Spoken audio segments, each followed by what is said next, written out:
ഹരേ Krishna. Shri Shri Radha Govinda Mandir Strom ബാംഗ്ലൂരിന്റെ Shrimad ഭാഗവത ക്ലാസ്സിലേക്ക് സ്വാഗതം. ഓം അജ്ഞാനത്തിന്റെ അന്തസ്യാനനാശലാകെ ചശ്രുന്മീലിതം യേന തസ്മൈ ശ്രീ ഗുരുവേ ശ്രീ ചൈതന്യമനോഭീഷ്ടം സ്ഥാപിതം യേന ഭൂതലേ സ്വയം രൂപകഥാ മഹ്യം ദദാതി സുപദാന്തി वन्देऽहं श्रीगुरु श्रीयुतापदकमलं श्रीगुरु वैष्णवांश श्रीरूपं सग्रजातं सर्गणरघुनाथान्वितं तं सजीवं साद्वैतं सावधूतं परिजनसहितं कृष्णचैतन्यदेवं श्रीराधा कृष्णपादां सर्गणललितां श्रीविशाखान्वितां हे कृष्ण करुणा सिंधु दीनबंधु जगत्पति गोपेश गोपिका कांता राधा कांता नमस्तुते तप्त कांचन गौरांगी श्रीराधे वृंदावनेश्वरी ऋषभानुसुते देवी प्रणमामि हरिप्रिय वाञ्छकल्पतरूपश्च कृपा सिन्धुभ्येव च पतितानां पावनेभ्यो वैष्णवेभ्यो नमो नमः पञ्चतत्त्वात्मकं कृष्णं भक्तरूपास्वरूपकं भक्तावतारं भक्ताख्या नमामि भक्तशक्ति नित्यानन्दमहं नौमि सर्वानन्दकरं परं हरिनामकृतं देवम् अवधूतशिरोमणि नमो महावदिन्याय कृष्णप्रेमप्रदायते कृष्णाय कृष्णचैतन्या नाम्ने गौरतिषे नमो विष्णुपादाय कृष्णपृष्ठाय भूतले श्रीमते भक्तिवेदान्त स्वामिन्निधि नामिने नमस्ते सरस्वती देवी गौरवाणि प्रचारिणे विशेषा शून्यवादी पाश्चात्य देशधारिणे जय श्री कृष्ण चैतन्य प्रभु नित्यानंद श्री अद्वैत गदाधर श्रीवासादि गौर भक्त वृंद हरे कृष्णा कृष्ण कृष्ण हरे हरे हरे राम राम राम हरे हरे गुरुवे गौरीचंद्राय राधिकाय ततारे कृष्णाय कृष्ण भक्ताय तद्भक्ताय नमः श्रील प्रभुपाद की जय गुरु महाराज जय निताय गौर प्रेमानंदे हरे हरे कृष्ण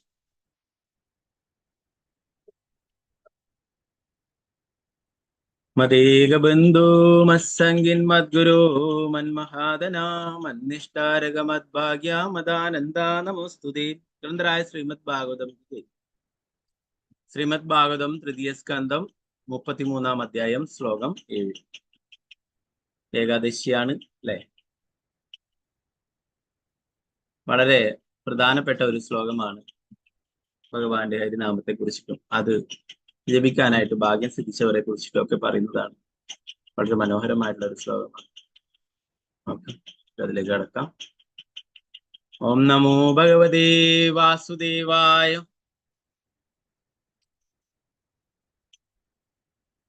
അഹോ ബദശ്വഭജോദോ ഗരീയാൻ ജിഹ്വാഗ്രേ വർത്തതേ നാമ തുഭ്യം തേ ഭുസ്തഭസ്തേ ജുഹോസസ്നുരാര്യ ബ്രഹ്മാനുജുർനാമ ഗൃണന്തി യേതേ. അഹോ ബദശ്വഭജോദോ ഗരീയാൻ ജിഹ്വാഗ്രേ വർത്തതേ നാമ തുഭ്യം തേ ഭുസ്തഭസ്തേ ജുഹോസസ്നുരാര്യ ബ്രഹ്മാനുജുർനാമ ഗൃണന്തി യേതേ. അഹോ ബദശ്വഭജതോ ഗരീയാൻ ജിഹ്വാഗ്രേ വർത്തതേ നാമ തുഭ്യം തേ ഭുസ്തഭസ്തേ ജുഹോസസ്നുരാര്യ ബ്രഹ്മാനുജുർനാമ ഗൃണന്തി യേതേ. ഹരേ കൃഷ്ണ. നമുക്ക് എല്ലാവർക്കും ചൊല്ലാം.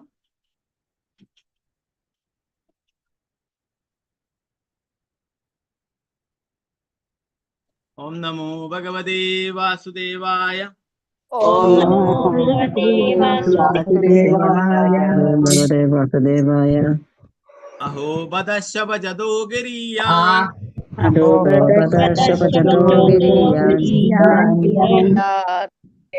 ജിഹ്വാഗ്രേ വർത്തതേ നാമ തുഭ്യം തേ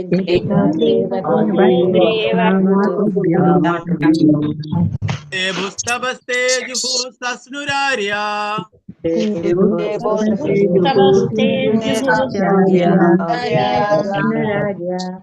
ബ്രഹ്മാനുജുർനാമ ഗൃണന്തി യേതേ.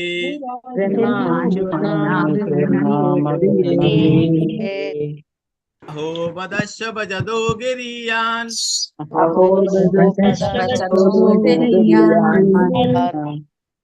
ജിഹ്വാഗ്രേ വർത്തതേ നാമ തുഭ്യം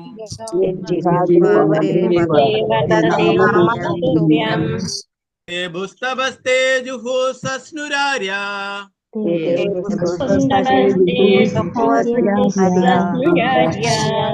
ബ്രഹ്മാനുജുർനാമ ഗൃണന്തി ഏതേ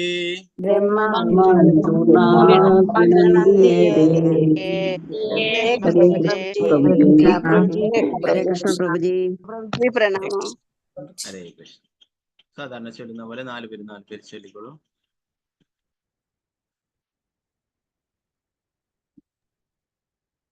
പങ്കജാക്ഷി മാതാജി, വിജയനാട് മാതാജി, മാലതി മാതാജി, നിർമ്മല. ഹരേ കൃഷ്ണ. ഹരേ കൃഷ്ണ പ്രഭുജി. ഹരേ കൃഷ്ണ. ഓം നമോ ഭഗവതേ വാസുദേവായ. അഹോ ഭഗവതോ യദ്വിഭാഗ്രേ വർത്തതേ നാമതുഭ്യം തപസ്തപസ്തേ ജുഹുസ്തുരാര്യ ബ്രഹ്മാനുജുർനാമ ഗൃണന്തി. ഹരേ കൃഷ്ണ. ഹരേ കൃഷ്ണ പ്രഭുജി. ഹരേ കൃഷ്ണ. രാമേന്ദ്ര പ്രഭു, രമണി മാതാജി, സീതാരാമനുണ്ണി മാതാജി, സുവർണ പ്രഭു മാതാജി. ഹരേ കൃഷ്ണ പ്രഭുജി. ഹരേ ഓം നമോ ഭഗവതേ വാസുദേവായ.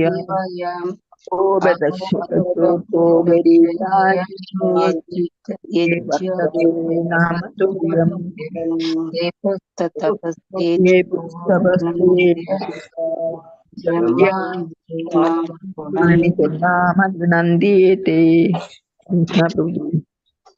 ഹരേ കൃഷ്ണ. ഹരേ കൃഷ്ണ. ഹരേ കൃഷ്ണ.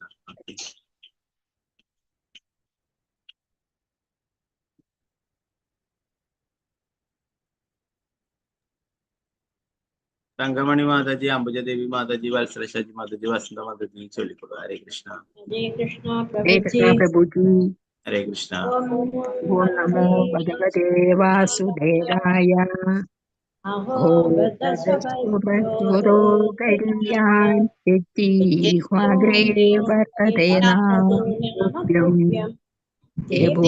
തപസ്തേ ജുഹുസ്തുരാര്യ ബ്രഹ്മാനുജുർനാമ ഗൃണന്തി ഏതേ. ഹരേ കൃഷ്ണ. ഹരേ കൃഷ്ണ. ഓക്കെ.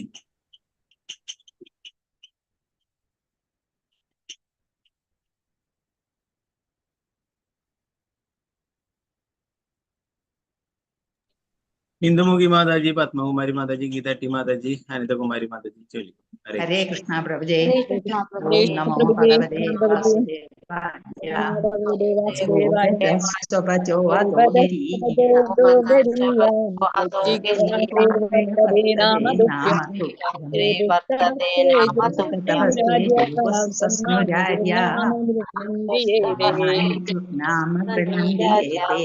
കൃഷ്ണ പ്രഭുജി. ഹരേ കൃഷ്ണ. ഹരേ കൃഷ്ണ പ്രഭുജി. ഓക്കെ. ഹരേ കൃഷ്ണ. ഓക്കെ. ആരെങ്കിലും നെറ്റ്വർക്ക് കിട്ടാതെ ഇടയ്ക്കില് ഇതാവുന്നുണ്ടെങ്കിൽ വീണ്ടും കൈ ഉയർത്തിയാൽ മതി. ഞാൻ ആ ഓർഡറിൽ എനിക്ക് വിളിക്കാൻ പറ്റാത്തതുകൊണ്ട് ഞാൻ കൈ താഴ്ത്തുന്നതാണ് കേട്ടോ. ചൊല്ലാൻ ബാക്കിയുള്ളവർ വീണ്ടും ഒന്ന് കൈ ഉയർത്തിയാൽ മതി. ഓക്കെ. അനിതകുമാരി മാതാജി, ഭാരതി മാതാജി, ആതിര മാതാജി, ശർമിള വാസുദേവൻ മാതാജി കേട്ടിട്ടുണ്ട്. ഹരേ കൃഷ്ണ. ഹരേ കൃഷ്ണ പ്രഭുജി. ഹരേ കൃഷ്ണ പ്രഭുജി. ഓം നമോ ഭഗവതേ വാസുദേവായ. ഭഗവതോ ഗരീയാൻ ഭഗവതോ ഗരീയാൻ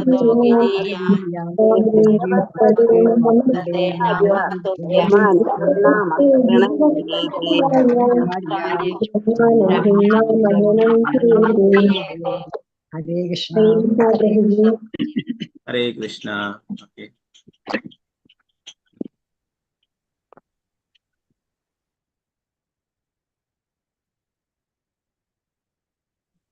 വിഷ്ണുപ്രിയ വിനീത മാതാജി, ജമില പ്രസന്ന മാതാജി, ഗീതിജ മാതാജി, വത്സല ഗോകുല മാതാജി ചൊല്ലി. ഹരേ കൃഷ്ണ. ഹരേ കൃഷ്ണ പ്രഭുജി. ഹരേ കൃഷ്ണ പ്രഭുജി. ഓം നമോ ഭഗവതേ വാസുദേവായ.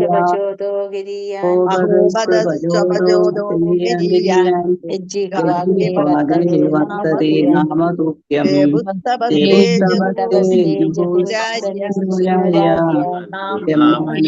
നാമ ഗൃണന്തിയേതേ. ഹരേ കൃഷ്ണ പ്രഭുജി. ഹരേ കൃഷ്ണ. ഹരേ കൃഷ്ണ പ്രഭുജി. ഹരേ കൃഷ്ണ.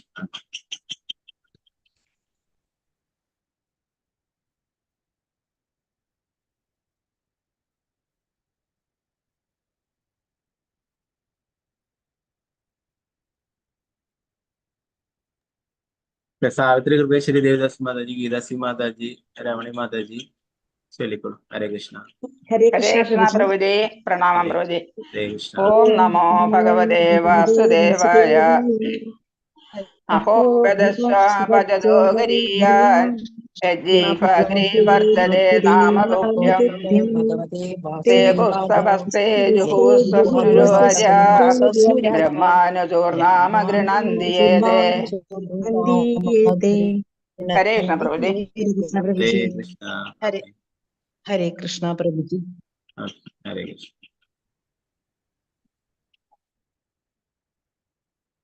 ഓക്കെ, അപ്പൊ നമുക്ക് ഇതിന്റെ പദാനുപദാർത്ഥം വിവർത്തനം ഭാവാർത്ഥം നോക്കാം. 3:33 കേട്ടോ. അപ്പൊ വളരെ പ്രധാനപ്പെട്ട ഒരു ശ്ലോകമാണ്.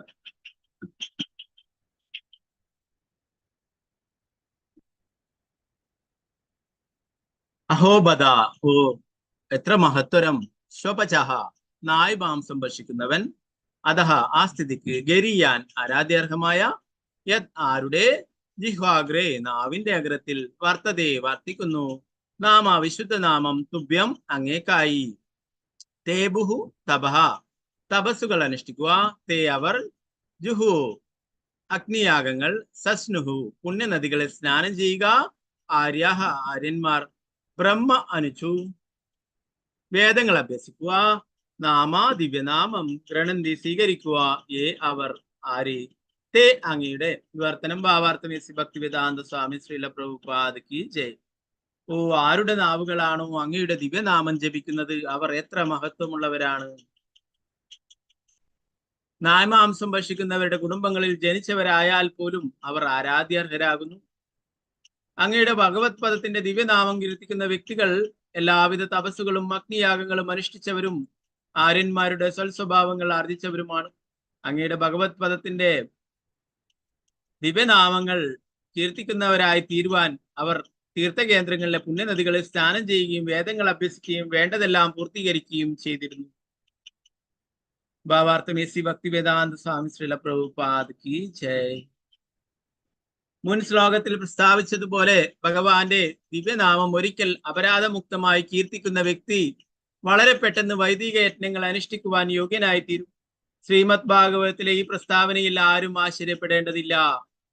ഒരുവൻ ഇത് അവിശ്വസിക്കുകയോ ഭഗവാന്റെ ദിവ്യനാമം കീർത്തിക്കുന്നത് കൊണ്ട് മാത്രം ഒരു വ്യക്തി എങ്ങനെ ആത്മീയ ഉണർവുള്ള ബ്രാഹ്മണന് തുല്യമാകും എന്ന് ചിന്തിക്കുകയോ ചെയ്തുകൂടാ.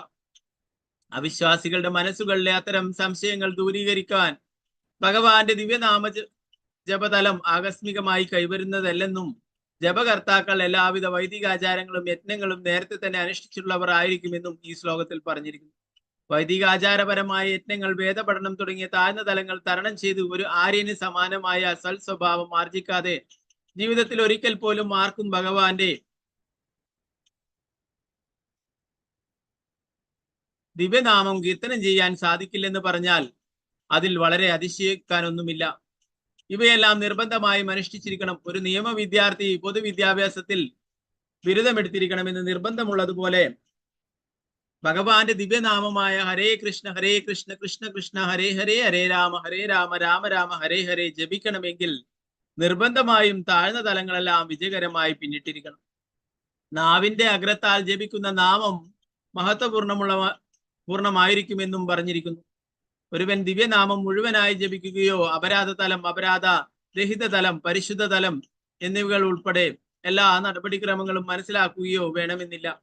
ദിവ്യനാമം നാവിന്റെ തുമ്പിൽ നിന്നും ശബ്ദിപ്പിച്ചാൽ അതും പര്യാപ്തമാകും. കൃഷ്ണൻ അല്ലെങ്കിൽ രാമൻ എന്ന നാമങ്ങൾ മതിയാകുമെന്നും ഇവിടെ പറഞ്ഞിരിക്കുന്നു. ഭഗവാന്റെ എല്ലാ ദിവ്യനാമങ്ങളും ഒരു വ്യക്തി ജപിക്കണമെന്നില്ല. ഭഗവാന് എണ്ണമറ്റ ദിവ്യനാമങ്ങളുണ്ട്. താൻ വൈദികാചാരങ്ങളുടെ എല്ലാ പ്രക്രിയകളും അനുഷ്ഠിക്കുന്നുണ്ടെന്ന് തെളിയിക്കാൻ ആ നാമങ്ങളെല്ലാം ജപിക്കണമെന്നില്ല. ഒരുവൻ ഒരിക്കലേ ജപിച്ചുള്ളുവെങ്കിലും അവൻ എല്ലാ പരീക്ഷകളും ജയിച്ചു കഴിഞ്ഞതായി മനസ്സിലാക്കപ്പെടും. ആ സ്ഥിതിക്ക് എല്ലായ്പ്പോഴും 24 മണിക്കൂറും ജപിക്കുന്നവരെ പറ്റി എന്തു പറയാൻ. തുഭ്യം അങ്ങേക്ക് മാത്രം എന്നിവിടെ പ്രത്യേകം എടുത്തു പറഞ്ഞിരിക്കുന്നു. ഒരുവൻ ഈശ്വരന്റെ നാമം കീർത്തിക്കണം. മായാവാദി തത്വവാദികൾ പറയുന്നത് പോലെ ദേവന്മാരുടെയോ ഈശ്വരന്റെയോ ശക്തികളുടെയോ നാമങ്ങളല്ല. പരമോന്നതനായ ഭഗവാന്റെ നാമം മാത്രമേ ഫലപ്രദമാവുകയുള്ളൂ. പരമോന്നതനായ ഭഗവാന്റെ നാമം ദേവന്മാരുടെ നാമങ്ങളോട് താരതമ്യം ചെയ്യുന്നവരെ പാഷണ്ഡികൾ അഥവാ അപരാധികൾ എന്ന് വിളിക്കുന്നു. വിശുദ്ധ നാമം കീർത്തിക്കുന്നത് പരമോന്നതനായ ഭഗവാനെ തൃപ്തിപ്പെടുത്തുവാൻ വേണ്ടിയായിരിക്കണം, അല്ലാതെ എന്തെങ്കിലും ഇന്ദ്രിയ സുഖത്തിന് വേണ്ടിയോ തൊഴിൽപരമായ ലക്ഷ്യം നേടുവാൻ വേണ്ടിയോ ആകരുത്. ഈ മനോഭാവമുണ്ടെങ്കിൽ നായ്മാംസം ഭക്ഷിക്കുന്നവരുടേതുപോലുള്ള അധമ കുടുംബങ്ങളിൽ ജനിക്കുന്ന വ്യക്തിയാണെങ്കിൽ പോലും അവൻ മഹത്വമുള്ളവനായിരിക്കും.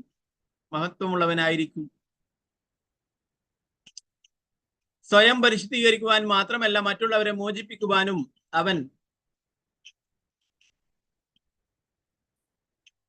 യോഗ്യനായിരിക്കും. അതീന്ദ്രിയ നാമത്തിന്റെ പ്രാധാന്യത്തെ പറ്റി സംസാരിക്കുവാനും അവൻ അർഹനായിരിക്കും. ഹരിദാസ് ഠാക്കൂർ ചെയ്തതുപോലെ ഒരു മുഹമ്മദീയ കുടുംബത്തിൽ ജനിച്ചവനായിരുന്നു അദ്ദേഹം. പക്ഷെ അദ്ദേഹം പരമോന്നതനായ ഭഗവാന്റെ നാമം അപരാധരഹിതമായി കീർത്തിക്കുകയാൽ ചൈതന്യ മഹാപ്രഭു അദ്ദേഹത്തെ ദിവ്യനാമം പ്രചരിപ്പിക്കുന്ന അധികാരിയാക്കി അഥവാ ആചാര്യനാക്കി ചുമതലപ്പെടുത്തി. അല്ലെ, എന്താണ് നാമാചാര്യ ഹരിദാസ് ഠാക്കൂർ എന്നാ പറയാ. അങ്ങനെ ഒരിക്കലും നാമാചാര്യ എന്ന് ഉച്ചരിച്ചാൽ തന്നെ ഒരുവന്റെ എത്രയോ ജന്മങ്ങളുള്ള പാപങ്ങളില്ലാതായി തീരും. അഥവാ ആചാര്യനാക്കി ചുമതലപ്പെടുത്തി. അദ്ദേഹം ജനിച്ചത് വൈദിക ക്രമങ്ങളും നിയമങ്ങളും പിന്തുടരുന്ന കുടുംബത്തിലായിരുന്നില്ലെങ്കിലും അത് പ്രശ്നമായില്ല. അദ്ദേഹം ഭഗവാന്റെ നാമം അപരാധരഹിതമായി കീർത്തിച്ചിരുന്നതിനാൽ ചൈതന്യ മഹാപ്രഭുവും അദ്വൈത പ്രഭുവും അദ്ദേഹത്തെ സ്വീകരിച്ചു. അദ്ദേഹം എല്ലാ തപസ്സുകളും യജ്ഞങ്ങളും അനുഷ്ഠിക്കുകയും വേദങ്ങൾ അഭ്യസിക്കുകയും ചെയ്തുവെന്ന് ചൈതന്യ മഹാപ്രഭുവും അദ്വൈത പ്രഭുവും വളരെ പെട്ടെന്ന് അംഗീകരിക്കുകയായിരുന്നു. അവർക്കത് യാന്ത്രികമായി മനസ്സിലാക്കുവാൻ കഴിയുമായിരുന്നു. പക്ഷെ അത്തരം വ്യക്തികൾ ദിവ്യനാമകീർത്തനത്താൽ പരിശുദ്ധീകരിക്കപ്പെടുമെങ്കിലും അവർ നിർബന്ധമായും വേദാചാരങ്ങൾ അനുഷ്ഠിക്കണമെന്നും അല്ലാത്ത പക്ഷം അതിന് യോഗ്യരാകാൻ കഴിയും വിധം എന്തെങ്കിലും ബ്രാഹ്മണ കുടുംബത്തിൽ ജന്മം കിട്ടുന്നത് വരെ കാത്തിരിക്കണമെന്നും സ്മാർത്ഥ ബ്രാഹ്മണൻ എന്നറിയപ്പെടുന്ന പരമ്പര ബ്രാഹ്മണർ അഭിപ്രായപ്പെടുന്നു. പക്ഷെ അത്തരം ഒരു മനുഷ്യൻ പരിശുദ്ധനാകാൻ അടുത്ത ജന്മം വരെ കാത്തിരിക്കേണ്ട കാര്യമില്ല. അദ്ദേഹം അപ്പോൾ തന്നെ പരിശുദ്ധനായി കഴിഞ്ഞിരുന്നുവെന്ന്, എല്ലാ തരത്തിലുള്ള ആചാരങ്ങളും അനുഷ്ഠിച്ചു കഴിഞ്ഞിരുന്നുവെന്നും മനസ്സിലാക്കപ്പെട്ടിരുന്നു.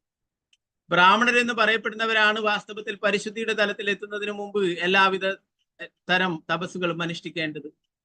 ഇവിടെ വിവരിച്ചിട്ടില്ലാത്ത മറ്റനേകം വൈദിക അനുഷ്ഠാനങ്ങളുണ്ട്. അത്തരം അനുഷ്ഠാനങ്ങളെല്ലാം ദിവ്യനാമകീർത്തനം ചെയ്യുന്നവർ മുൻകൂട്ടി നിർവഹിച്ചു കഴിഞ്ഞിരിക്കും. ദിവ്യനാമത്തിന്റെ സങ്കീർത്തകർ എല്ലാവിധ യജ്ഞങ്ങളും നേരത്തെ തന്നെ അനുഷ്ഠിച്ചു കഴിഞ്ഞിരിക്കുമെന്നാണ് ജുഹു എന്ന വാക്കിന്റെ അർത്ഥം.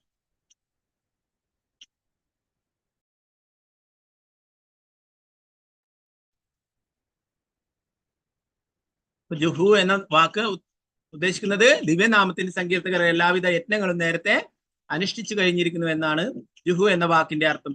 അവർ സകല പുണ്യതീർത്ഥ സ്ഥലങ്ങളും സഞ്ചരിച്ചു കഴിഞ്ഞുവെന്നും അവിടങ്ങളിൽ പരിശുദ്ധീകരണ കർമ്മങ്ങൾ അനുഷ്ഠിച്ചുവെന്നും സസ്നു എന്ന വാക്ക് അർത്ഥമാക്കുന്നു. അത്തരം ആവശ്യങ്ങളെല്ലാം നേരത്തെ തന്നെ പൂർത്തീകരിച്ചു കഴിഞ്ഞവരാകയാൽ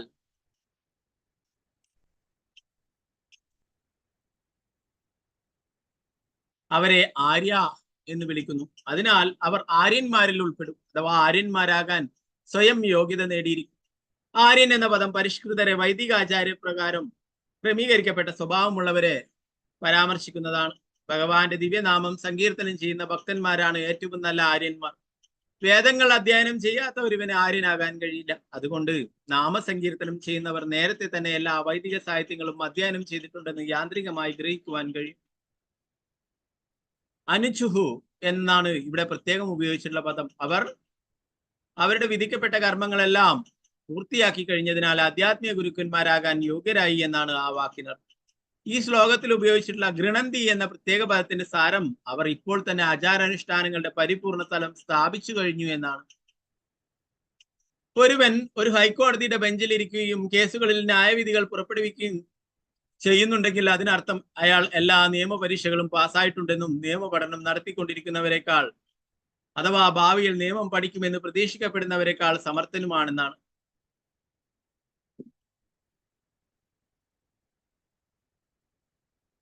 അതുപോലെ ദിവ്യനാമം കീർത്തനം ചെയ്യുന്നവർ യഥാർത്ഥത്തിൽ വൈദിക ആചാരങ്ങൾ അനുഷ്ഠിക്കുന്നവർക്കും ഭാവിയിൽ അവ അനുഷ്ഠിക്കുമെന്ന് പ്രതീക്ഷിക്കുന്നവർക്കും, അല്ലെങ്കിൽ മറ്റു വാക്കുകളിൽ പറഞ്ഞാൽ ബ്രാഹ്മണ കുടുംബങ്ങളിൽ ജനിച്ചിട്ടും ഇതുവരെ ശുദ്ധീകരിക്കപ്പെട്ടിട്ടില്ലാത്തവരും അതുകൊണ്ട് തന്നെ ഭാവിയിൽ വൈദികാചാരങ്ങൾ അഭ്യസിക്കുകയും യജ്ഞങ്ങൾ അനുഷ്ഠിക്കുകയും ചെയ്യേണ്ടവർ എന്നിവരെക്കാളും അതീന്ദ്രിയരാണ്.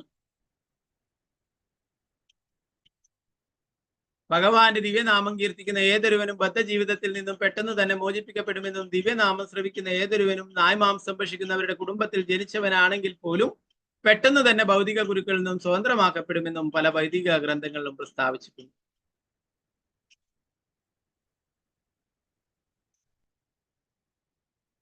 പ്രഭുപാദ് കി ജയ്.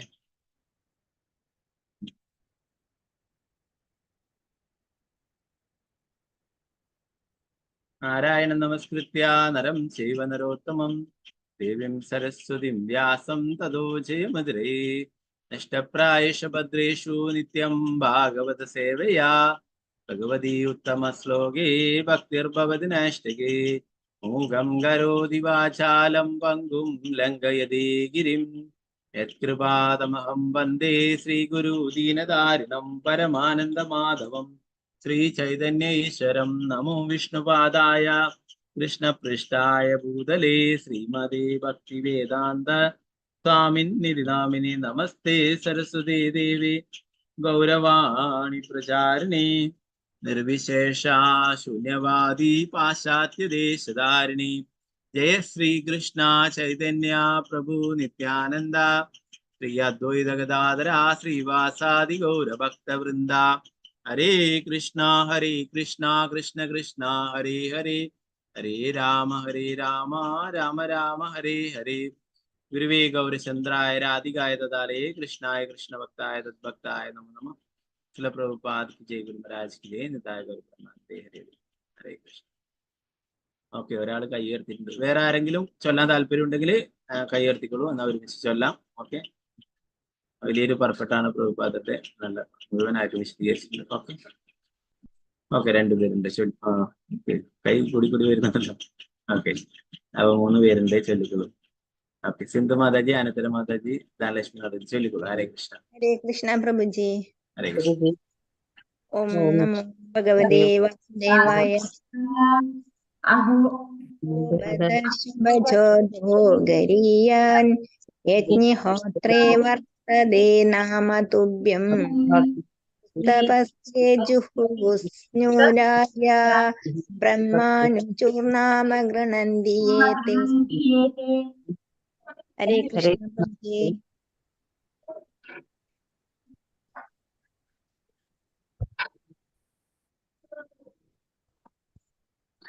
ഹരേ കൃഷ്ണ പ്രഭുജി. ഹരേ കൃഷ്ണ. ഓക്കെ ഓക്കെ, ഹരേ കൃഷ്ണ. ഓക്കെ, വളരെ മനോഹരമായിട്ടുള്ള ഒരു ശ്ലോകമാണ് അല്ലെ. നാമം ജപിക്കുന്ന എല്ലാവരെ കുറിച്ചിട്ടും ദേവഹൂതി പറയുകയാണ് അല്ലെ.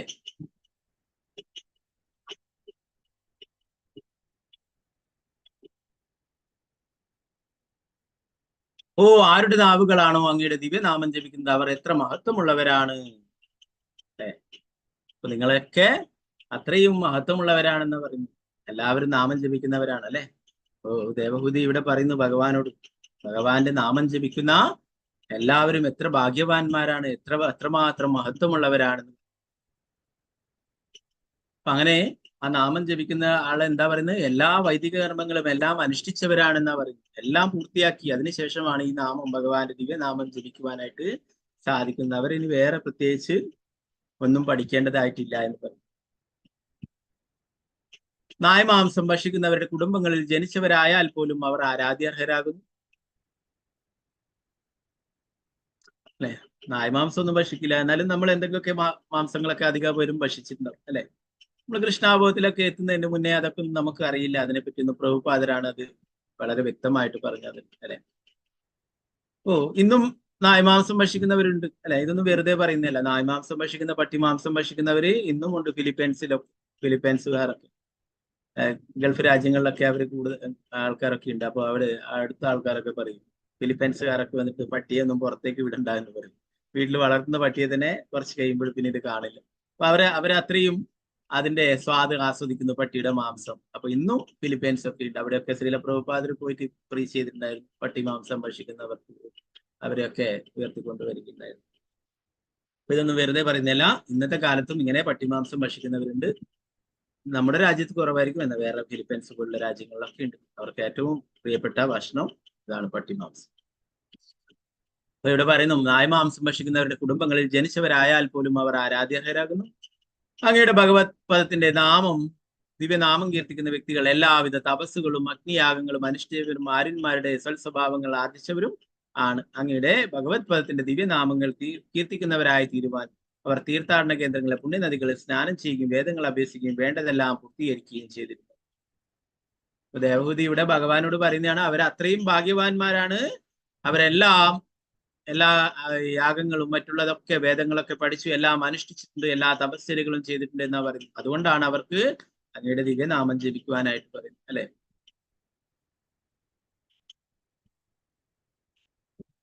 ഇവിടെ പ്രഭുപാദരി വളരെ വിശദമായിട്ട് ഈ ശ്ലോകത്തിന് ഭാവാർത്ഥം നൽകിയിട്ടുണ്ട്. നമുക്ക് അതിലെ പ്രധാനപ്പെട്ട കാര്യങ്ങൾ നോക്കാം. മുൻ ശ്ലോകത്തിൽ പ്രസ്താവിച്ചിട്ടുള്ളതുപോലെ ഭഗവാന്റെ ദിവ്യനാമം ഒരിക്കൽ അപരാധമുക്തമായി കീർത്തിക്കുന്ന വ്യക്തി വളരെ പെട്ടെന്ന് വൈദിക യത്നങ്ങൾ അനുഷ്ഠിക്കുവാൻ യോഗ്യനായിത്തീരും. ശ്രീമദ് ഭാഗവതത്തിൽ ഈ പ്രസ്താവനയിൽ ആരും ആശ്ചര്യപ്പെടേണ്ടതില്ല. ഒരുവനത് അവിശ്വസിക്കുകയോ ഭഗവാന്റെ ദിവ്യനാമം കീർത്തിക്കുന്നത് കൊണ്ട് മാത്രം ഒരു വ്യക്തി എങ്ങനെ ആത്മീയ ഉണർവുള്ള ബ്രാഹ്മണന് തുല്യനാകുകയോ എന്ന് ചിന്തിക്കുകയോ ചെയ്തുകൂടാ. അപ്പോ എന്താ പ്രഭുപാദർ പറയുന്നത്? ആരും ആശ്ചര്യപ്പെടേണ്ടതായിട്ടില്ല എന്ന്.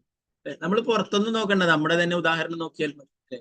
നമ്മൾ കുറച്ച് കൃഷ്ണാബോധത്തിന്റെ ഒക്കെ എത്തുന്നതിന്റെ മുന്നേ നമ്മൾ എന്തൊക്കെയായിരുന്നു, നമുക്ക് എന്തൊക്കെ ശീലങ്ങൾ ഉണ്ടായിരുന്നു, ഇപ്പോഴെന്തൊക്കെ നമ്മൾ അതൊക്കെ മതിയാക്കി എന്നൊക്കെ നമ്മൾ ചിന്തിച്ചാൽ മതി. എങ്ങനെ നമ്മൾ കൃഷ്ണാബോധത്തിൽ എത്തിയിട്ട് നമ്മുടെ ഉള്ളിൽ എന്തെല്ലാം മാറ്റങ്ങൾ സംഭവിച്ചു എന്ന് നമ്മൾ തന്നെ ചിന്തിച്ചാൽ മതി, അല്ലെ? അത് വേറെ ആരും ചെയ്തതല്ല, അല്ലെ? ഭഗവാന്റെ നാമം അത് സാക്ഷാൽ ഭഗവാൻ തന്നെയാണ്, അല്ലെ? ഭഗവാനും ഭഗവാന്റെ നാമം തമ്മിൽ യാതൊരു വ്യത്യാസവുമില്ല.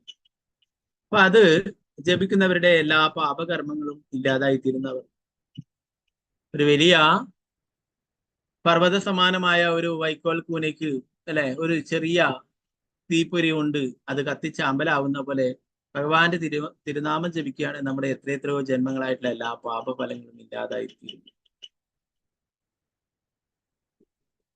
അപ്പൊ ഇത് ഒരിക്കലും സംശയിക്കേണ്ടതായിട്ടില്ല, അല്ലെ?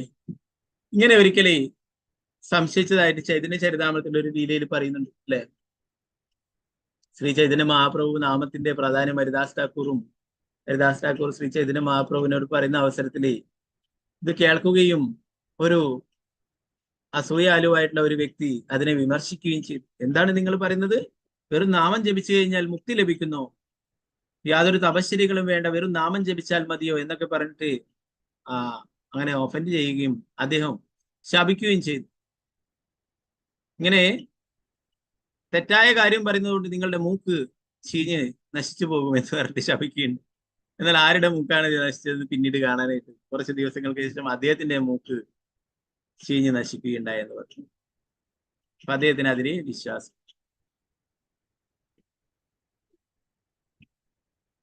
അവിശ്വാസികളുടെ മനസ്സുകളിലെ അത്തരം സംശയങ്ങൾ ദൂരീകരിക്കാൻ ഭഗവാന്റെ ദിവ്യനാമജപതലം ആകസ്മികമായി കൈവരുന്നതല്ലെന്നും ജപകർത്താക്കൾ എല്ലാവിധ വൈദിക ആചാരങ്ങളും യജ്ഞങ്ങളും നേരത്തെ തന്നെ അനുഷ്ഠിച്ചിട്ടുള്ളവർ ആയിരിക്കുമെന്നും ഈ ശ്ലോകത്തിൽ പറഞ്ഞിരിക്കുന്നു. വൈദികാചാരമായ യജ്ഞങ്ങൾ, വേദപഠനം തുടങ്ങിയ താഴ്ന്ന തലങ്ങൾ തരണം ചെയ്ത ഒരു ആര്യന് സമാനമായ സൽസ്വഭാവം ആർജിക്കാതെ ജീവിതത്തിൽ ഒരിക്കൽ പോലും ആർക്കും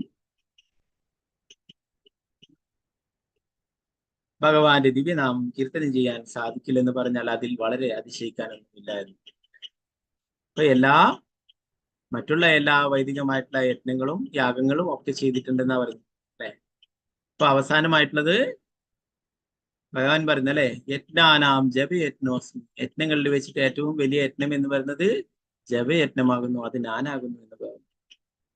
അപ്പൊ മറ്റുള്ള യജ്ഞമൊക്കെ ചെയ്തു കഴിഞ്ഞാൽ ഇനി വീണ്ടും ഓരോരോ ദേവീദേവന്മാരുടെ നിന്നും പോയിട്ട് കൃഷ്ണാബോധത്തിലുള്ളവർ ഒരിക്കലും അങ്ങനെയുള്ള ഓരോരോ പൂജകളും യജ്ഞങ്ങളൊന്നും ചെയ്യാനായിട്ട് പോവേണ്ട, അല്ലെ? ഇവിടെ പറയുന്നു എല്ലാ കാര്യങ്ങളും നിർവഹിച്ചതുകൊണ്ടാണ് നിങ്ങൾക്ക് ഭഗവാന്റെ തിരുനാമം ജപിക്കാനായിട്ട് സാധിക്കുന്നത്, അല്ലെ? നമ്മള് ഫസ്റ്റ് സ്റ്റാൻഡേർഡ് മുതൽ പഠിച്ചു ഉയരത്തിലെത്തി. ഇനി വീണ്ടും ഫസ്റ്റ് സ്റ്റാൻഡേർഡിൽ പോയിട്ട് ആദ്യം പഠിക്കേണ്ട ആവശ്യമില്ല, അല്ലെ?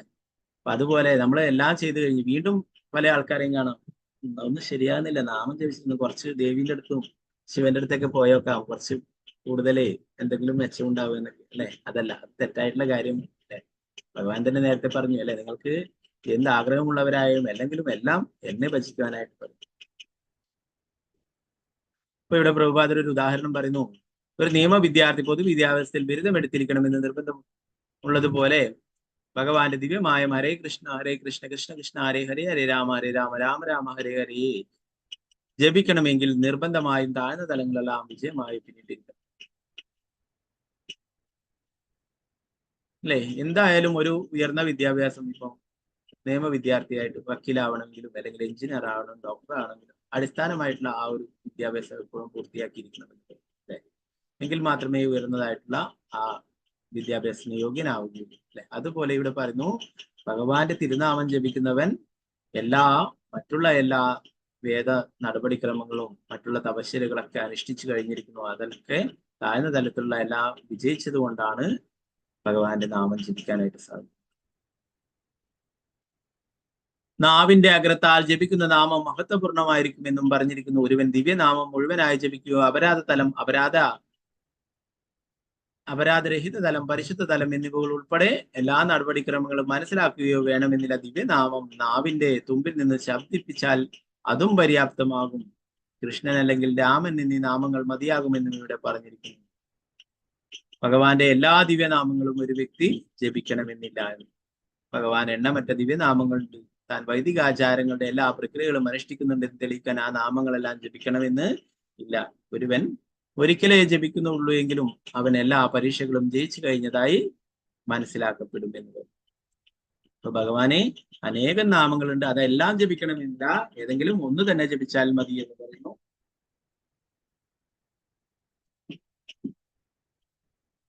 ഇതിൽ ഏറ്റവും പ്രധാനപ്പെട്ടതാണ് കൃഷ്ണ എന്ന നാമം അല്ലെ. ഭഗവാന്റെ ആ ദിവ്യനാമം കൃഷ്ണ എന്ന് ഒരിക്കൽ ജപിച്ചാൽ തന്നെ മതി എന്നാണ് പറയുന്നത്.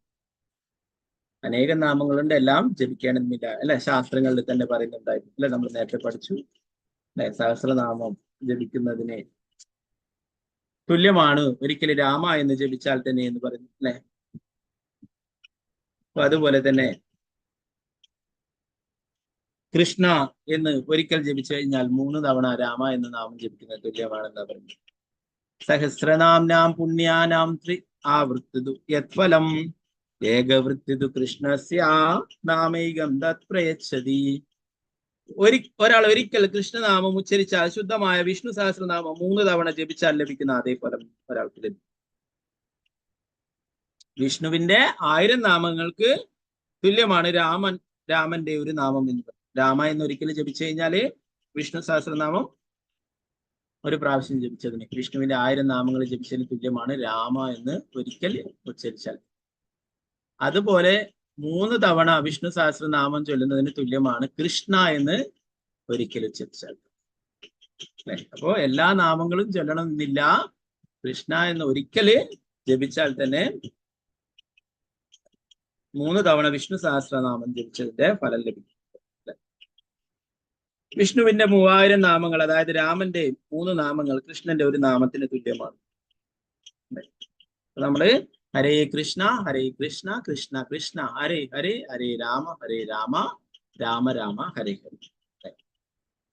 അപ്പോ 4 പ്രാവശ്യം നമ്മൾ കൃഷ്ണ എന്ന് പറയുന്നു അല്ലെ, 4 പ്രാവശ്യം രാമ എന്ന്, 4 പ്രാവശ്യം കൃഷ്ണ എന്ന് പറഞ്ഞാൽ 12 തവണ വിഷ്ണു സഹസ്രനാമം ജപിച്ചതിന് തുല്യം. 4 പ്രാവശ്യം രാമ എന്ന് പറഞ്ഞാൽ 4 തവണ വിഷ്ണു സഹസ്രനാമം ജപിച്ചതിന് തുല്യം. അപ്പൊ ഒരു പ്രാവശ്യം മഹാമന്ത്രം ജപിച്ചു കഴിഞ്ഞാല് 16 തവണ വിഷ്ണു സഹസ്രനാമം ജപിച്ചത്. 16 തവണ വിഷ്ണു സഹസ്രനാമം ജപിക്കണമെങ്കിൽ എത്ര സമയം വേണ്ടി വരും? ഒരു മിനിമം ഒരു 10 മിനിറ്റ് കൂട്ടിയാൽ തന്നെ 6 അല്ലെ 12, ഒരു 2-2.5 മണിക്കൂറൊക്കെ വേണ്ടി വരും. 16 തവണയൊക്കെ വിഷ്ണു സഹസ്രനാമം അല്ലെ, 2.5 മണിക്കൂറൊക്കെ വേണ്ടി. എന്നാല് 1 മിനിറ്റ് പോലും വേണ്ട അല്ലെ. ഹരേ കൃഷ്ണ കൃഷ്ണ കൃഷ്ണ ഹരേ ഹരേ, ഹരേ രാമ രാമ രാമ 16 തവണ വിഷ്ണു സഹസ്രനാമം ജപിച്ചാൽ അല്ലെ. ഇങ്ങനെ 108 പ്രാവശ്യം ജപിച്ചാൽ എത്രയായി അല്ലെ. അതുപോലെ 108 × 16 ജപിച്ചാൽ എത്രയായി. അപ്പൊ അത്രയും പ്രധാനപ്പെട്ടതാണ് മഹാമന്ത്രം അല്ലെ. മറ്റുള്ളതൊക്കെ മന്ത്രങ്ങളാണ്, എന്നാൽ ഇത് മഹാമന്ത്രം.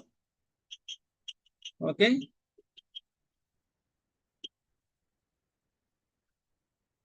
അപ്പൊ ഇതിനെ കുറിച്ചിട്ട് ചൈതന്യ ചരിതാമൃതത്തിൽ പറയുന്നുണ്ട്. ബ്രഹ്മാണ്ഡ പുരാണത്തിലുള്ളതാണ് ഈ ഒരു ശ്ലോകം. സഹസ്രനാംനാം പുണ്യാനാം ആവൃത്തിതു യത് ഫലം ഏകവൃത്തിതു കൃഷ്ണസ്യ നാമൈകം തത് പ്രയച്ഛതി. വിഷ്ണു സഹസ്ര ഭഗവാന്റെ ശ്രീകൃഷ്ണ നാമം ഒരിക്കൽ ഉച്ചരിച്ചാൽ വിഷ്ണു സഹസ്രനാമം 3 തവണ ജപിച്ചാൽ ലഭിക്കുന്ന അതേ ഫലം ഒരാൾക്ക് ലഭിക്കുന്നു. അപ്പൊ 16 മാല ജപിക്കുന്ന ആള് 1128 പ്രാവശ്യം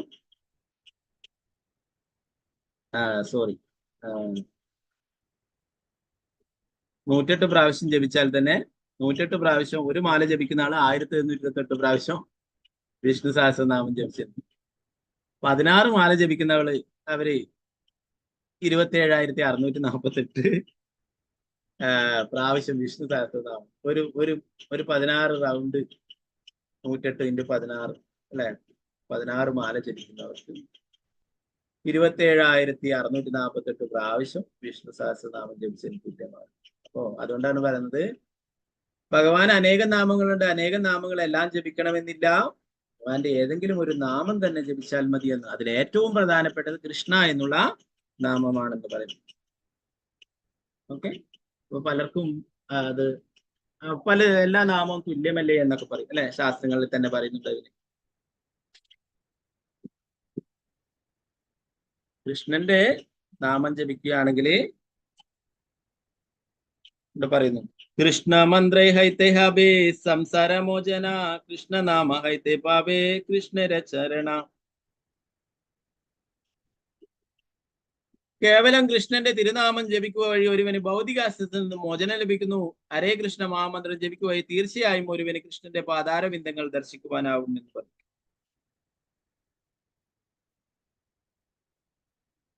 നാമവിനു കലികാലേ നാഹിയാര ധർമ്മ സർവമന്ത്ര സാരനാമ ഏ ശാസ്ത്രമർമ്മ. ഈ കലിയുഗത്തിൽ സർവവേദസാരമായ തിരുനാമ ജപമല്ലാത്ത മറ്റൊരു മതാനുഷ്ഠാനവുമില്ല. ഇതാണ് എല്ലാ വേദശാസ്ത്രങ്ങളുടെയും സാരാംശം എന്ന് പറയും. ഏതബലി ഏക ശ്ലോകേ ശിഖായില മോരെ കണ്ടേ കരിയേ ശ്ലോക കരിഹ വിചാരേ. ശ്രീ ചൈതന്യ മഹാപ്രഭു പറയുന്നു, ഹരേ കൃഷ്ണ മഹാമന്ത്രത്തിന്റെ ശക്തിയെ വിവരിച്ചതിന് ശേഷം എല്ലായ്പ്പോഴും കണ്ടത്തിൽ സൂക്ഷിക്കുവാനായി എന്റെ ആത്മീയ ഗുരു എന്നെ മറ്റൊരു ശ്ലോകം പഠിപ്പിച്ചു. ശ്രീ ചൈതന്യ മഹാപ്രഭു പറയുന്നത് എന്റെ ഗുരു എന്റെ കഴുത്തിൽ തൂക്കിയിടുവാനായിട്ട് ഒരു ഹാരമായിട്ട് അണിയുവാനായിട്ട് ഒരു ശ്ലോകം പഠിപ്പിച്ചു എന്ന് പറയുന്നു. എന്താണ്? ഹരേർനാമ ഹരേർനാമ ഹരേർനാമൈവ കേവലം കലോ നാസ്തേവ നാസ്തേവ നാസ്തേവ ഗതിരന്യത. കലിയുഗത്തിൽ ഹരിയുടെ തിരുനാമ ജപമല്ലാത്ത ഹരിയുടെ തിരുനാമ ജപമല്ലാത്ത ആത്മീയ പുരോഗതിക്ക് മറ്റൊരു വഴിയുമില്ല എന്ന് പറഞ്ഞു. ഈ ഒരു ശ്ലോകം ശ്രീ ചൈതന്യ മഹാപ്രഭുവിനോട് പറഞ്ഞു, കണ്ടത്തിൽ അലങ്കാരമായിട്ട് തൂക്കിയിടുവാനായിട്ട് പറഞ്ഞു. അപ്പോ ശ്രീ ചൈതന്യ മഹാപ്രഭു പ്രകാശാനന്ദ സരസ്വതിയും മായാവാദി സന്യാസികളൊക്കെ കാണുന്ന അവസരത്തിൽ ഹരിനാമം ജപിച്ചുകൊണ്ടേയിരിക്കുകയായിരുന്നു ഒരു സ്ഥലത്തിൽ. അപ്പോൾ പറയുകയുണ്ടായി, നിങ്ങൾ ഒരു വികാര ജീവിയെ പോലെ എപ്പോഴും നാമം ജപിച്ചുകൊണ്ടേയിരിക്കുന്നു, നിങ്ങൾ എന്താണ് വേദശാസ്ത്രങ്ങളൊന്നും പഠിക്കാത്ത എന്ന് ചോദിക്കും. അപ്പോൾ ശ്രീ ചൈതന്യ മഹാപ്രഭു പറഞ്ഞു കൊടുക്കുന്നതാണ് ഈ കാര്യങ്ങൾ. മൂർഖത്തുമി തൊമര നാഹിക വേദാന്തകരിക്കാര കൃഷ്ണ മന്ത്ര ജപ സദാ ഏ മന്ത്രസാര. മൂർഖത്തുമി തൊമര നാഹിക വേദാന്തികാര കൃഷ്ണ മന്ത്ര ജപ സദാ ഏ മന്ത്രസാര. എന്റെ ഗുരുനാഥൻ എന്നോട് പറഞ്ഞു, നീ ഒരു മൂഢനാണ്, നിനക്ക് വേദാന്ത തത്വങ്ങൾ പഠിക്കുവാനുള്ള യോഗ്യതയില്ല, അതിനാൽ നീ നിരന്തരം കൃഷ്ണന്റെ ദിവ്യനാമങ്ങൾ ജപിക്കണം, ഇത് എല്ലാ വേദമന്ത്രങ്ങളുടെയും മന്ത്രസത്തയാണെന്ന് പറഞ്ഞു. എന്താ പറഞ്ഞുള്ളത്? സാക്ഷാൽ ഭഗവാൻ തന്നെ പറയുന്നു അല്ലെ, ശ്രീ ചൈതന്യ സാക്ഷാൽ ഭഗവാൻ തന്നെയാണ്. ആ ഭഗവാൻ പറയുന്നു, എന്റെ ഗുരു പറഞ്ഞു നീ ഒരു മൂഢനാണ്, അതുകൊണ്ട് വേദങ്ങളൊന്നും പഠിക്കണ്ട എന്ന് പറഞ്ഞു അല്ലെ. അതുപോലെ തന്നെയാണ് എന്താ പറയാ ശ്രീപാദ് ശങ്കരാചാര്യർ അല്ലെ, അദ്ദേഹം സഞ്ചരിക്കുന്ന അവസരത്തിൽ ഒരു വൃദ്ധനായിട്ടുള്ള ബ്രാഹ്മണൻ വ്യാകരണമൊക്കെ കടികട്ടിയുള്ള വ്യാകരണമൊക്കെ വളരെ കഷ്ടപ്പെട്ട് പഠിക്കുകയായിരുന്നു അല്ലെ.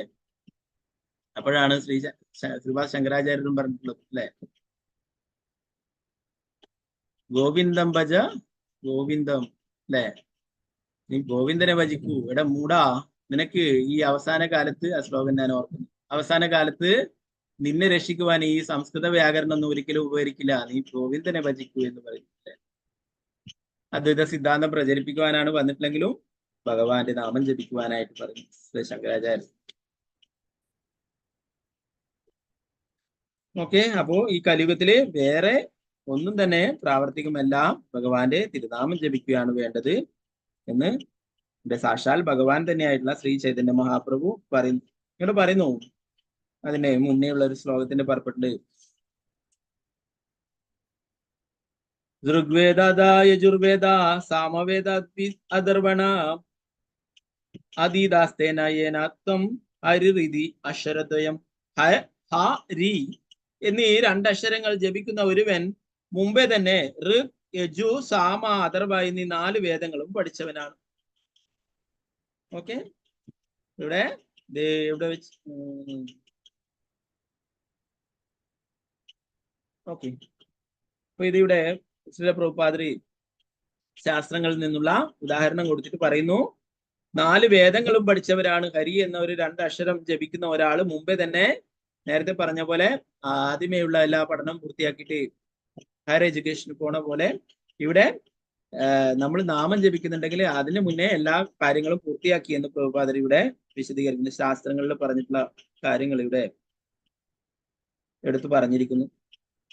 ചണ്ടാളകുലത്തിൽ പിറന്നവനാണെങ്കിലും കൃഷ്ണന്റെ തിരുനാമങ്ങൾ ജപിക്കുന്ന ഒരു വ്യക്തിയെ മുൻ ജന്മത്തിൽ എല്ലാവിധ തപശ്ചര്യകളും വൈദികയജ്ഞങ്ങളും നിർവഹിച്ചതായി മനസ്സിലാക്കണം. ഓക്കെ, ഞാൻ പറയുന്നത് ഈ ഒരു ശ്ലോകം നമ്മൾ ഇപ്പോഴും എടുത്ത ഒരു ശ്ലോകം ഇവിടെ പ്രഭുപാദർ ചൈതന്യ ചരിതാമത്തിൽ വീണ്ടും കൊടുത്തിട്ടുണ്ട്.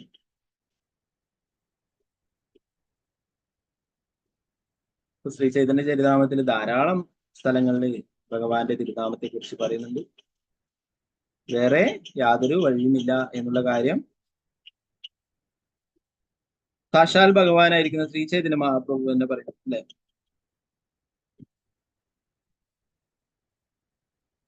ശ്രീ ചൈതന്യ മഹാപ്രഭു സാക്ഷാൽ ഭഗവാൻ തന്നെയാണ്. ലീലകളുടെ ഭാഗമായിട്ട് ഈശ്വരപുരിയോട് ചോദിക്കുകയുണ്ടായി. ഈശ്വരപുരിയാണ് ദീക്ഷാഗുരു അല്ലെ, ചൈതന്യ മഹാപ്രഭു മാധവേന്ദ്രപുരിയുടെ ശിഷ്യനായിട്ടുള്ള ഈശ്വരപുരി അല്ലെ. അപ്പോ ശ്രീ ചൈതന്യ മഹാപ്രഭു ചോദിക്കുകയുണ്ടായി, കിബ മന്ത്ര തില ഗോസാനി കിബ തരബല ജപിത്തെ ജപിത്തെ മന്ത്ര കരിലെ പകല. അല്ലേ പ്രഭു, അങ്ങനെക്ക് ഏത് തരം മന്ത്രമാണ് നൽകിയത്? ഈ മഹാമന്ത്രം ജപിക്കും തോറും ഞാൻ ഭ്രാന്തനായി തീരുന്നു എന്ന് പറഞ്ഞു.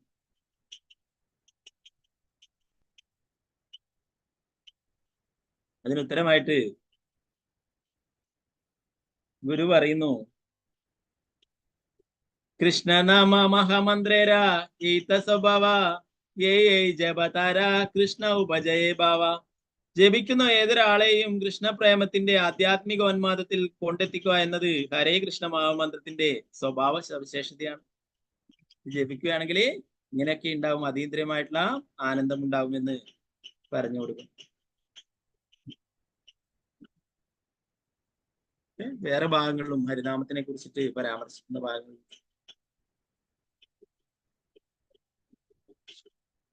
അതിൽ പറയുന്നത്,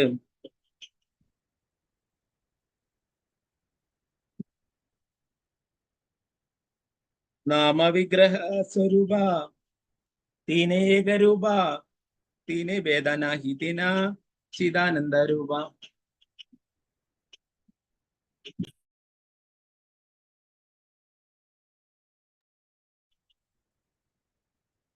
എന്താ പറയുന്നത് വെച്ച് കഴിഞ്ഞാല് ഭഗവാന്റെ ദിവ്യനാമവും രൂപവും സ്വരൂപവും ഒന്ന് തന്നെയാണ്. അവ തമ്മിൽ യാതൊരു വ്യത്യാസമില്ല. അവയെല്ലാം നിരപേക്ഷമാകിയാൽ ദിവ്യവും പരമാനന്ദപൂർണ്ണമാണ്. ഭഗവാന്റെ ദിവ്യനാമം, ഭഗവാന്റെ രൂപം, ഇതൊക്കെ ഒന്ന് തന്നെയാണെന്ന് പറഞ്ഞത്. അത് തമ്മില് വ്യത്യാസമില്ല. ദേഹദേഹിരനാമ നാമിര കൃഷ്ണേന ഹിഭേദ ജീവര ധർമ്മ നാമദേഹ സ്വരൂപേ വിഭേദ. കൃഷ്ണന്റെ തിരുവുടലും കൃഷ്ണനും തമ്മിലോ കൃഷ്ണന്റെ നാമവും കൃഷ്ണനും തമ്മിലോ യാതൊരു വ്യത്യാസവുമില്ല. പക്ഷെ ബദ്ധാത്മാവിനെ സംബന്ധിച്ചിടത്തോളം അവന്റെ നാമം, അവന്റെ ശരീരം, സ്വരൂപം മുതലായവയിൽ നിന്നും വ്യത്യസ്തമാണ് അല്ലെ. ഭഗവാന്റേത് നാമവും രൂപവും ഒന്ന് തന്നെയാണ്. അത് തമ്മില് വ്യത്യാസമില്ല എന്ന് പറയും. എന്നാൽ ബദ്ധജീവാത്മാക്കളെ സംബന്ധിച്ചോളം അവന്റെ നാമം, ശരീരം, ഇവയൊക്കെ സ്വരൂപം, ഇതൊക്കെ വ്യത്യസ്തമാണെന്ന് പറയും.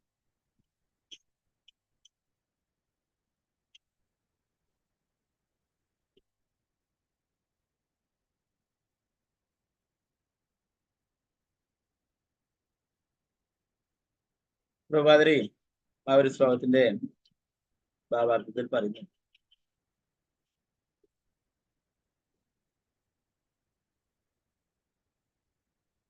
കൃഷ്ണന്റെ നാമം കൃഷ്ണന്റെ നാമം ഉച്ചരിച്ചാൽ കൃഷ്ണൻ തൽക്ഷണം നമ്മുടെ നാവിൽ സന്നിധനാകുന്നു. പത്മപുരാണത്തിൽ ഇപ്രകാരം പറഞ്ഞിരിക്കുന്നു: എത്ര ഗായന്തി മദ്ഭക്ത തത്ര തിഷ്ഠാമി നാരദ. അല്ലയോ നാരദ, എന്റെ ഭക്തന്മാർ നാമം ജപിക്കുന്ന എവിടെയും ഞാൻ സന്നിഹിതനാണ്.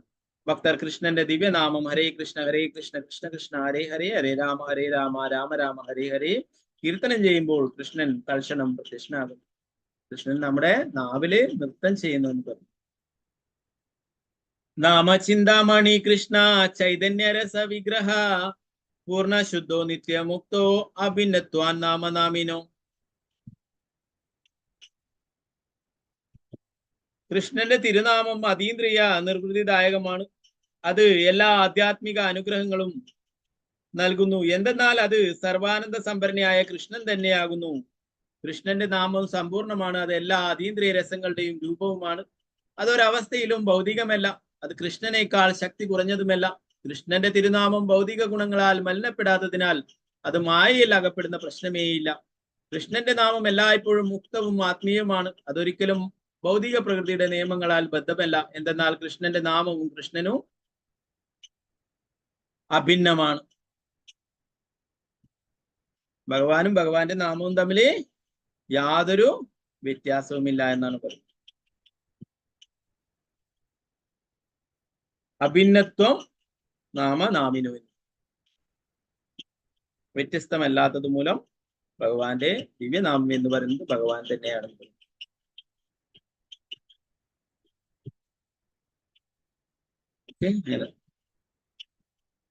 ഭഗവാനും ഭഗവാന്റെ നാമവും തമ്മിൽ യാതൊരു വ്യത്യാസവുമില്ല.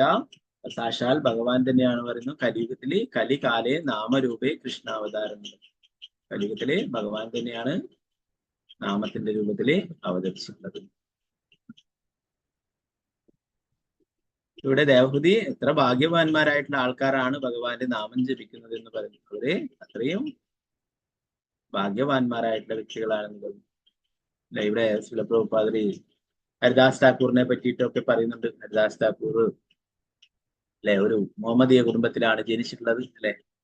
അപ്പൊ അദ്ദേഹം ഭഗവാന്റെ ആ ശുദ്ധനാമം ജപിക്കുകയുണ്ടായി അല്ലെ. 3 ലക്ഷം തവണ ഭഗവാന്റെ ദിവ്യനാമം ജപിക്കുകയുണ്ടായി. സാക്ഷാൽ ഭഗവാൻ തന്നെയായിട്ടുള്ള ശ്രീ ചൈതന്യ മഹാപ്രഭു അല്ലെ ജഗന്നാഥപുരിയിൽ അദ്ദേഹത്തിന് അകത്ത് കടക്കാനും കഴിയാത്തത് അവിടെ അതിനടുത്തായിട്ട് തന്നെയാണ്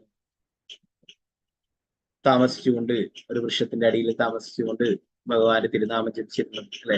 നമ്മളിപ്പോഴും ജഗന്നാഥപുരിയിൽ പോയാൽ കാണാം അല്ലെ, ഹരിദാസ് ഠാക്കൂറിന്റെ സമാധിയുടെ അടുത്തായിട്ട് ആ വൃക്ഷമൊക്കെ ഇപ്പോഴും. അപ്പോ അത്രയും ഭഗവാന് പ്രിയപ്പെട്ടതാണ് അല്ലെ.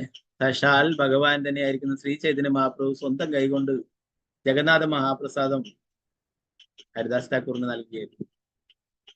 ക്ഷേത്രത്തിന്റെ ഉള്ളിൽ നമ്മളൊക്കെ പോകുന്നുണ്ട് അല്ലെ. നമുക്ക് ആർക്കെങ്കിലും ഭഗവാൻ നേരിട്ട് പ്രസാദം തരുന്നുണ്ടോ? ഇല്ല. അവിടെ പൂജാരിമാരും മറ്റു അസിസ്റ്റന്റുകളൊക്കെ നമുക്ക് പ്രസാദം തരും അല്ലെ.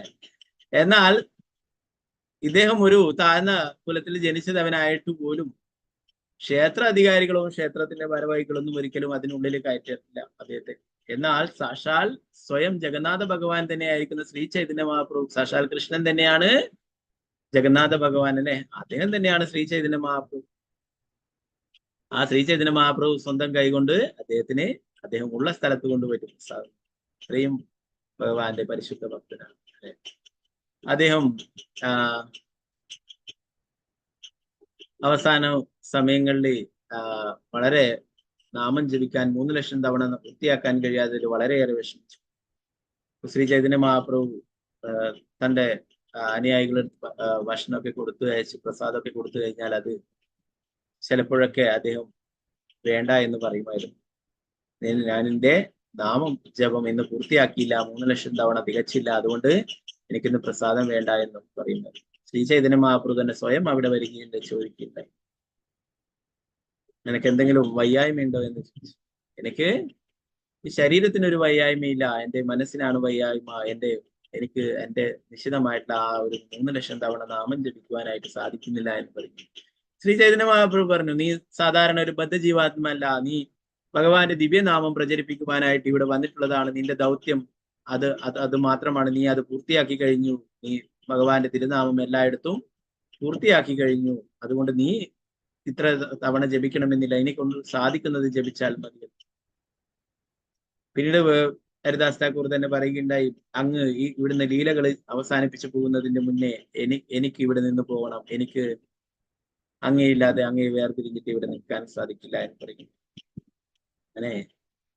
അങ്ങനെ കുറെ നിർബന്ധം പിടിച്ചപ്പോൾ ശ്രീ ചൈതന്യ മഹാപ്രഭു നിന്റെ ആഗ്രഹം നടക്കട്ടെ എന്ന് പറയും. അങ്ങനെ ശ്രീ ചൈതന്യ മഹാപ്രഭുവിന്റെ കൈകളിൽ കിടന്നുകൊണ്ടാണ് ഹരിദാസ് താക്കൂർ ആ ശരീരം ഉപേക്ഷിച്ചത്. അല്ലെ, വളരെ ഉച്ചത്തിൽ എല്ലാവരും സങ്കീർത്തനം ചെയ്യുകയും ഹരിദാസ് താക്കൂർ ശ്രീകൃഷ്ണ ചൈതന്യ എന്ന ഉച്ചത്തില് ജപിച്ചുകൊണ്ട് ആ ശരീരം ഉപേക്ഷിച്ചു. അപ്പൊ അത്രയും പരിശുദ്ധ ഭക്തനാണ് ഹരിദാസ് താക്കൂർ. അല്ലെ, ഇവിടെ പറഞ്ഞു ഹരിദാസ് താക്കൂറിന്റെ നാമം, അല്ലെ, അദ്ദേഹത്തിന് നാമാചാര്യനായിട്ട് പറഞ്ഞതിനെ കുറിച്ചിട്ട് ഇവിടെ പ്രഭുപാദർ പറയുന്നു. അദ്ദേഹം പരമോന്നതനായ ഭഗവാന്റെ നാമം അപരാധരഹിതമായി കീർത്തിക്കാൽ ചൈതന്യ മഹാപ്രഭു അദ്ദേഹത്തെ ദിവ്യനാമം പ്രചരിപ്പിക്കാനുള്ള അധികാരിയാക്കി അഥവാ ആചാര്യനാക്കി ചുമതലപ്പെടുത്തി. അദ്ദേഹം ജനിച്ചത് വൈദിക നിയമങ്ങളും ക്രമങ്ങളും നിയമങ്ങളും പിന്തുടരുന്ന കുടുംബത്തിൽ ആയിരുന്നില്ലെങ്കിലും അത് പ്രശ്നമായില്ല. അദ്ദേഹം ഭഗവാന്റെ നാമം അപരാധമായി കീർത്തിച്ചതിനാൽ ചൈതന്യ മഹാപ്രഭുവും അദ്വൈത പ്രഭുവും അദ്ദേഹത്തെ സ്വീകരിച്ചു. അദ്ദേഹത്തിനെ നാമ ആചാര്യൻ എന്ന് പറയും. അല്ലെ, നാമാചാര്യ സിദ്ധ ഹരിദാസ് താക്കൂർ ഈ ജയ് എന്ന് ഒരു പ്രാവശ്യം പറഞ്ഞാൽ തന്നെ നമ്മുടെ അനേക ജന്മങ്ങളായിരുന്ന പാപങ്ങളൊക്കെ ഇല്ലാതായി തീരുകയും ഹരിനാമത്തിനോട് രുചി ലഭിക്കുകയും ചെയ്യും. അല്ലെ, നമ്മൾ രാവിലെ തുളസി കീർത്തനമൊക്കെ കഴിഞ്ഞിട്ട് പിന്നീട് നാമം ജപിക്കാൻ ഇരിക്കുമ്പോൾ പറയും, അല്ലെ, ശ്രീ ഹരിദാസ് താക്കൂർ ഈ ജയ് എന്ന്. നാമാചാര്യ ഹരിദാസ് താക്കൂർ ഈ ജയ്. അപ്പൊ നാമാചാര്യനായിട്ട് ഒരേ ഒരാൾ മാത്രമേ ഉള്ളൂ, ശ്രീ ചൈതന്യ മഹാപ്രഭു. സാക്ഷാൽ ഭഗവാൻ തന്നെ ചാർത്തി കൊടുത്തിട്ടുള്ളതാണ് അദ്ദേഹത്തിന് ആ പേര്, ശ്രീ ഹരിദാസ് താക്കൂർ.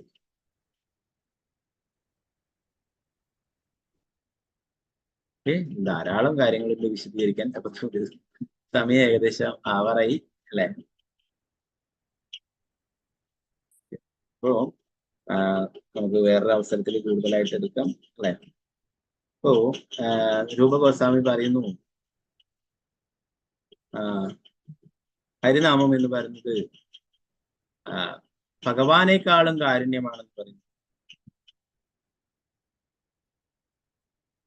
ഭഗവാന്റെ തിരുനാമം എന്ന് പറയുന്നത് ഭഗവാനേക്കാളും കാരുണ്യമാണെന്ന് പറഞ്ഞു. അദ്ദേഹത്തിന്റെ നാമാഷ്ടകത്തിൽ പറയുന്നു, വാച്യം വാക്യം ഇതേതി ഭവതോ നാമസ്വരൂപദ്വയം പൂർവസ്മാത് പരമേവ ഹന്ത കരുണം തത്രാപി ജനീമഹേ യസ്തസ്മിൻ വിഹിതാപരാധ നിവാഹ പ്രാണി സമദന്തഭാവതേ അസ്യേനേദം ഉപസ്യ സോഭിഃ സദാനന്ദാംബുദൈ മഞ്ജതി. അതിൽ പറയുന്നത്, ഓ വിശുദ്ധനാമം രണ്ട് രൂപങ്ങളിൽ പ്രകടമാണ് ഭഗവാൻ എന്ന് പറയുന്നത്. ഒന്ന് വിശുദ്ധ നാമത്തിന്റെ രൂപത്തിലും ഒന്ന് സ്വയം ഭഗവാനായിട്ട്. ഒന്ന് വിശുദ്ധ നാമത്താൽ വിവരിച്ച പരമോന്നത വ്യക്തി, രണ്ട് വിശുദ്ധ നാമത്തിന്റെ ശബ്ദസ്പന്ദനം. രണ്ടാമത്തെ രൂപം ആദ്യത്തിനേക്കാൾ കൂടുതൽ കാരുണ്യമുള്ളതാണ് ഞങ്ങൾക്കറിയാം. അതാണ് ഭഗവാന്റെ ശബ്ദരൂപത്തിലുള്ള അവതാരം, മഹാമന്ത്ര രൂപത്തിലുള്ള അവതാരം, അത് കൂടുതൽ കാരുണ്യമാണെന്ന് പറയുന്നു ആദ്യത്തിനേക്കാളും. കാരണം ഒരു വ്യക്തി ഭഗവാന്റെ രൂപത്തോട് അനേകം കുറ്റങ്ങൾ ചെയ്താലും ഭഗവാന്റെ രണ്ടാമത്തേതായിട്ടുള്ള ആ ശബ്ദ സേവനത്തിലൂടെ അവൻ എപ്പോഴും ആനന്ദത്തിന്റെ സമുദ്രത്തിലേക്ക് മുങ്ങിക്കും. ഭഗവാന്റെ സേവനങ്ങളൊക്കെ ചെയ്യുമ്പോൾ സേവാ അപരാധങ്ങളൊക്കെ ഉണ്ടാവും. അല്ലെ, ധാരാളം അപരാധങ്ങളുണ്ട്. അതിനെ കുറിച്ചിട്ടൊക്കെ ശാസ്ത്രങ്ങളിലൊക്കെ പറയുന്നുണ്ട്. അല്ലെ, അപ്പൊ അങ്ങനെ ധാരാളം അപരാധങ്ങളുണ്ട് ഭഗവാൻ ആരാധനകളൊക്കെ ചെയ്യും, പൂജകളൊക്കെ ചെയ്യുമ്പോൾ. അല്ലെ, എന്നാൽ ഭഗവാന്റെ നാമം കീർത്തിക്കുന്നതിന് യാതൊരു മാനദണ്ഡവും ഇല്ല. നേരത്തെ പറഞ്ഞു, അല്ലെ, നമ്മള് ശിഷ്യാഷ്ടകത്തിലൊക്കെ പഠിച്ചു, നാമകാരി ബഹുദാനിജ സർവശക്തി തത്രാർപ്പിത നിയമിത സ്മരണേന കാര്യം. യാതൊരു നിയമനിബന്ധനയുമില്ല. അല്ലെ, ഇപ്പോ ഭഗവാന്റെ നാമം, എന്തെങ്കിലും അപരാധം ചെയ്താലും ഭഗവാന്റെ നാമം ജപിച്ചു കഴിഞ്ഞാല് അതിൽ നിന്നൊക്കെ മോചനമാവും. അല്ലെ, അതുകൊണ്ട് നമ്മൾ എന്തെങ്കിലും കുറ്റങ്ങളൊക്കെ ചെയ്തിട്ട് നാമം ജപിക്കണമെന്നല്ല. അല്ലെ, അത് വേറൊരു നാമ അപരാധമാണ്. അല്ലെ, നാമം ജപിക്കുന്നതിന്റെ ഫലത്തില് പാപകർമ്മങ്ങൾ ചെയ്യുന്നത്. ഓക്കെ, ധാരാളം ശാസ്ത്രങ്ങളിൽ പറയുന്നുണ്ട്.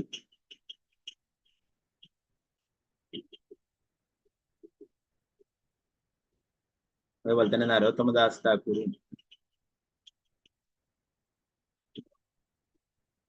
പറയുന്നുണ്ട്. ഗോലോകേര പ്രേമധന ഹരിനാമ സങ്കീർത്തന എന്ന് പറയും. ഈ ഹരിനാമം എന്ന് പറയുന്നത് ഇവിടെ ഭൂമിയിലുള്ളതല്ല, ഭൗതിക ലോകത്തിലുള്ളതല്ല, ഇത് ഗോലോകത്തിൽ നിന്നും വന്നിട്ടുള്ളതാണെന്ന് പറയുന്നത്. ഗോലകേര പ്രേമധന ഹരിനാമ സങ്കീർത്തന രതിന ജന്മിലോകേനെ തായ് സംസാര ഭിഷാനലതിബ നിഷിഹി അജാലേ ജൂനൈത്തെ ന കൊയ്നു ഉപായ്. ഇത് ഗോലോക വൃന്ദാവനത്തിൽ നിന്നും വന്നിട്ടുള്ളതാണെന്ന് പറയുന്നു. ആ ഒരു ഹരിഹരി വിഫലെ ജനമ ഗോനായിനു എന്നുള്ള ആ ഒരു ശ്ലോകത്തിൽ പറയുന്നുണ്ട്. മനുഷ്യ ജനമ പയേ രാധാകൃഷ്ണ നബജിയ ജനിയ ശൂനിയ വിഷ കൈനു എന്ന് പറയും. മനുഷ്യ ജന്മം ലഭിച്ചിട്ടും ഭഗവാന്റെ സേവനങ്ങൾ, ഭഗവാന്റെ രാധാകൃഷ്ണന്മാരുടെ സേവനങ്ങൾ ചെയ്യുകയും അവരുടെ നാമങ്ങൾ ജപിക്കുകയും ചെയ്യുന്നില്ലെങ്കിൽ അറിഞ്ഞുകൊണ്ട് വിഷം കുടിക്കുകയാണ്. നമ്മൾ നേരത്തെ പറഞ്ഞു ആത്മഹന്ത, അല്ലെ? ആത്മാവിനെ വധിക്കാൻ പറ്റില്ല. അതായത് നമ്മള് ആത്മാവിൻ്റെതായിട്ടുള്ള ആ ഒരു കാര്യം ചെയ്യാതെ, ഭക്തി സേവനങ്ങൾ ചെയ്യാതിരുന്നാൽ ആത്മഹന്താവാണെന്ന് നേരത്തെ പഠിച്ചു, അല്ലെ? അപ്പോൾ മനുഷ്യജന്മം ലഭിച്ചിട്ടും രാധാകൃഷ്ണന്റെ സേവനങ്ങൾ ചെയ്യുന്നില്ലെങ്കിൽ ജീവിതം വെറുതെ പാഴാക്കി കളയാണ്. ഓക്കെ, ധാരാളം ശാസ്ത്രങ്ങൾ പറഞ്ഞിരിക്കുന്നു ഭഗവാന്റെ നാമത്തിനെ കുറിച്ചിട്ട്. അപ്പൊ അത്രയും പ്രധാനപ്പെട്ടിട്ടുള്ളതാണെന്ന് പറഞ്ഞു, അല്ലെ? അപ്പോ ഇവിടെ ദേവഭൂതി പറയുന്നത്, അപ്പൊ അങ്ങനെ ജപിക്കുന്ന എല്ലാവരും വളരെ ഭാഗ്യവാന്മാരായിട്ടുള്ള ആൾക്കാരാണെന്ന് പറഞ്ഞു. അവര് എല്ലാ കാര്യങ്ങളും ചെയ്തിരിക്കുന്നു നേരത്തെ തന്നെ എന്ന് പറഞ്ഞു.